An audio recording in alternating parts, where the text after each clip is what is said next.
Hey everyone, Jake here, and in this video I'll be covering toys you should consider getting for your working puppy, or maybe you have a dog that loves to play tug, loves to play fetch, and you want to know what toys would be beneficial. I'll be covering that in this video, as well as talking about formal toys versus informal toys. So let's get started.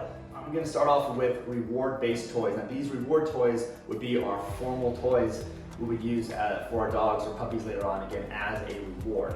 So these do not stay out in my house, in my backyard, or inside the house, or in the office. They're not just laying around. They come out as a reward at the end of training or during our training sessions. These right here, I always try to get 2 of them. All right, these are Star Mark balls. You can find these on Amazon.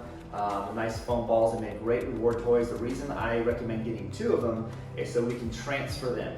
I don't like just having one because the dog will not want to give it up, especially when working with a dog that is more of a working dog that has really possessive of these toys. It might be hard to get them to let go, so I like to have 2 of these when I'm coming out and playing with my dog or using them as a reward. All right, so the next toy here I have is a small tug. All right, so this is a 1-inch tug. It's made of leather. You're going to notice that the toys I'll be showing you are made of different textures. I don't like dogs that are very biased to it. And at a young age, I want to show them different materials for them to buy out and play tug with. So they sell these types of tugs. Sometimes they get them in larger sizes as well. 1 handle, 2 handle.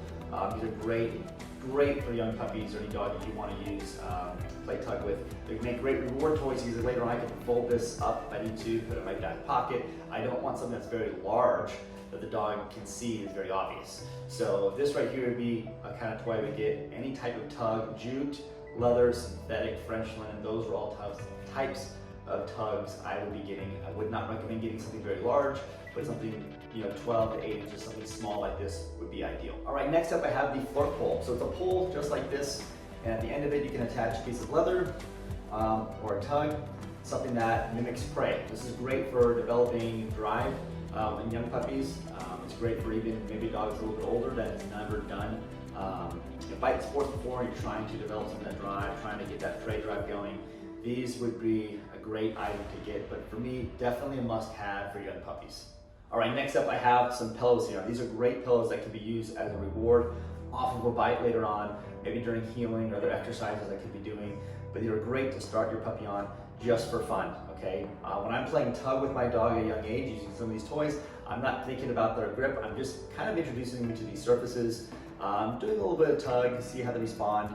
I like this one here because it has a pretty big surface. The dog has to start to open that mouth pretty big, which is important. This one here, made of synthetic French linen. You can see this is what you don't want to have happen. Someone had left this pillow out with the young puppy and they actually chewed up the sides of the handle. You don't want that. If I have a pillow like this, sometimes I even cut the handles off. This one I cut the handles off. But again, it's also a different texture, different material, which is, again, something I mentioned before. It's important. So it's something else you should consider getting. What I have here is a puppy leg sleeve.